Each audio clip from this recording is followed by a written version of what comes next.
Hey everybody, so I want to apologize for the lack of content on my channel recently, apart from slipping in a highlight that I had as Junker Queen here in Overwatch 2. If you get picked up on the last video, I got sick, and I am still in the process of trying to recover. I'm not 100% back yet. I'm getting there. I'm almost there, but still a little under the weather. So I am trying to get myself back to a condition where I'll be able to get back to making some more content. It also happened at a time where I ran out of videos stored away to upload, so I literally had nothing to upload to the channel. Plus, even though it was downtime at my job, it's now starting to get busy again because Black Adam just came out. So I'll be a little busy in the upcoming future, and then of course not too long after that Black Panther is going to come out. It's obviously going to get a little busy here in terms of stuff for me to do at my job. Once I'm healthy, I will still try to find time to make content, even if I'm not, considering certain things are going to be coming up soon. I will be trying to do that. What I have in mind in the immediate future is some videos, because I realized I never did any proper videos on the new heroes in this roster like I used to, where we would take a look at all their stuff in the hero gallery along with talking about how the character works. And now that I've had some more time while I've been sick playing Overwatch 2, because yes, they did finally fix some of the server issues, and now things appear to be stable, and I have been playing quite a bit, and I was able to actually finish the battle pass. In case you want to see here, I've actually gotten to level 80 and got my new mythic Genji skin, and I will be showing a video pretty soon of my first ever Genji play of the game I got after I got this skin.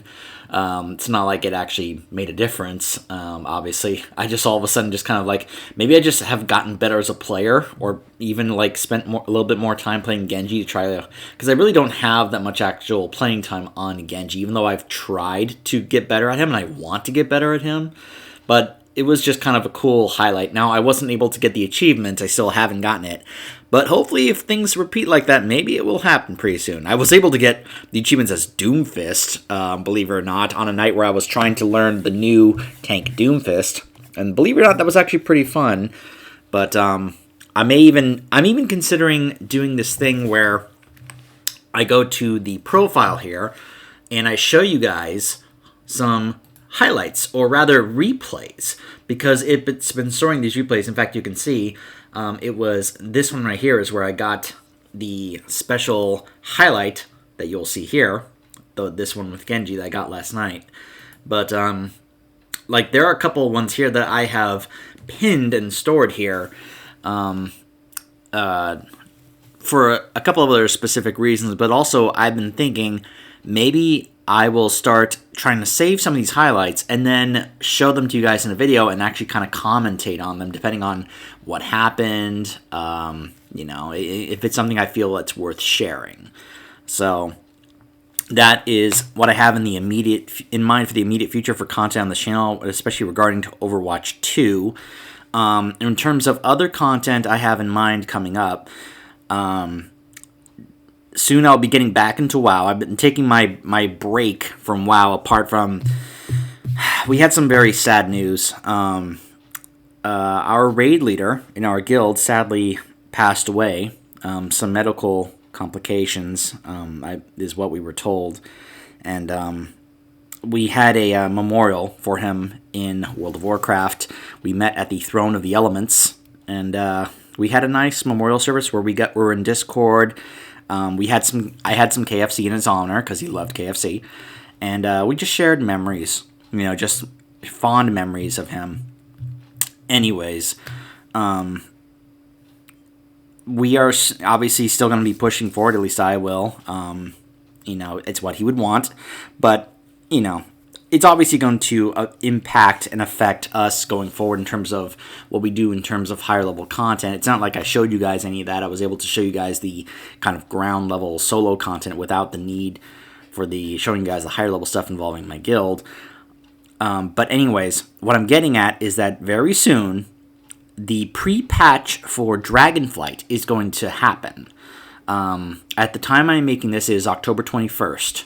I have heard that in 4 days, on the 25th, is when the Dragonflight pre-patch will go live in World of Warcraft, which means, obviously, various changes to the game as a whole are going to happen.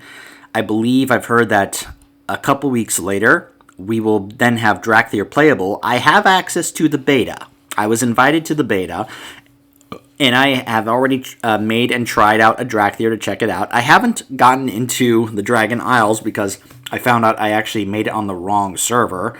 That wouldn't allow me to do that because the server I ended up picking apparently is only meant for testing out like the professions, like crafting and such. So it literally would not let me go there because it's the wrong server. So oopsies. But anyways, I was mainly just taking a peek at the Drakthir class in terms of the character creation and in terms of how the class looks and plays. It's obviously something I fully intend to delve into in a video and show off to you guys as well. How I'm going to do that, it's something I am still working on, and yeah, it's something that I'm kind of still sorting out in terms of how I want to go about doing it. I'm not entirely sure on it yet. Especially if they decide to go the route of having it played differently, like how the Demon Hunter had kind of a different story, especially at the beginning of the expansion of Legion, compared to if, say, you were playing another regular Horde or Alliance character, since they had different starting points for those expansions. And I'm wondering if that's going to be the case with the Drakthir, and in fact, I think it will be. So my thinking is, if that does in fact happen like that, I may end up doing like 3 different ways of playing through the Dragonflight expansion, where I play through as a Drakthir, and then a character on both the Alliance and the Horde. And yeah, that may be where I go. So like, I will be trying to show you what they have in the pre-patch content that there is, to see if there is anything going on, especially like there was with Shadowlands, with the Scourge coming back, and us having to face Nathanos Blightcaller as a world boss, and all that stuff that was going on. Whatever's going on with the pre-patch, I will try and cover it while I can. And then I will also be trying to get time off for when Dragonflight goes live at the end of November, so I can try and show you guys like launch content when it's happening. So that's like the immediate like thing on my mind in terms of what content I want to do for this channel when that happens. I obviously also want to continue my Star Wars: The Old Republic playthroughs to show that off as well, and other just things I have in my mind in terms of I want to continue this, or I want to like start this or that. So that's just kind of the idea I want to give you guys, like, and letting you know that the reason it's not like the channel stopped or died or anything, as some people may claim. It's just that I was not well. Like, everyone's getting sick. Like, I got sick, my parents got sick. Plenty of people I've heard have gotten sick. So this is just that time of year where I guess everybody's getting sick. So, yeah. So anyways, I will be uploading a separate video of that specific highlight that I told you guys about, so you can check it out, of my first ever Genji play of the game with the new Mythic skin. It's not like all of a sudden the skin made me play better. I just ended up playing better while having that skin. So there is no pay to win mechanic here, just to clarify in case anyone's curious, now that I've seen a little bit more time. By the way, I was able to get to this point barely spending anything. Like, I got to here, or rather, I got to here, and then I was just like, okay, I'll just go ahead and get the last 2, which was just like $5, which then led to getting the currency. In case you're curious, the currency you'll see is just right here, so that's all it was. I will say I don't like the fact that some of these skins and such are exclusive to the shop here. that it basically forces you to have to get this currency in order to acquire these skins. There's no other way to get these skins. At least some of the other skins you can acquire via this battle pass, you know, it's like this skin here or this skin here. At least you can earn them that way. But having to force you to buy them in the shop, and keep in mind, it's not like I can go to the heroes roster and be able to acquire it that way. You'll see the skin here, but it basically is like, nope, you have to buy this currency if you want to be able to do that. Now, I mean, sometimes it'll actually be locked off, and it's like, nope, you have to go to the shop, or, you know, yeah. Sometimes it won't always be there, though. So, anyways, yeah. That's, yeah, this is one area I'm not too fond of, and then, of course, we've got the seasonal stuff, Overwatch League, so... But again, I just want to reemphasize this to anyone who's confused. There is no tactical advantage in any of this stuff. This is all 100% strictly cosmetic. Skins, portraits, you know, charms, voice lines, emotes, that's all that is here in the shop. There is nothing here in the shop that gives you any kind of advantage. Like, there's nothing here that increases your damage or your health or anything like that. Nothing like that has ever existed in Overwatch. There has never been, you know, and I can't even think of, that was never the case in Heroes of the Storm. I cannot think of a single case where that would be the case in any Blizzard game. The only possible case you could make for that is if you considered spending money on a WoW token, which you could then trade into for gold, and then using that gold at the auction house to get yourself some gear. If you consider that pay to win, okay. I don't entirely agree with that, but my point is that in games like Overwatch and Heroes of the Storm, there has never been anything to purchase with other than cosmetic stuff. Never once has there been anything that you can buy that gives you any kind of stat advantage or buff or increase or anything like that. There is no pay to win at all in this game.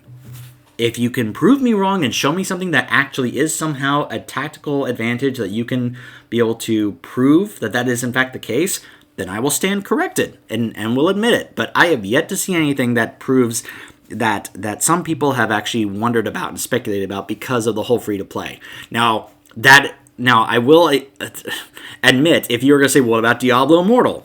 I will go ahead and admit, yes, that is like the exception, because that is such a crazy, ridiculous exception that it's almost like I don't even acknowledge it, you know, just because it feels like its own separate thing way over there, that I don't even want to even acknowledge it.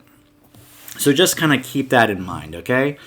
You know, that's the only kind of case I would think of. But other than that, yeah, sorry for the lack of content. I've been sick. I'm trying to get better, and I will try to get more content on the channel once I am recovered and in a position where I can actually have more time to actually work on getting more content out, all right?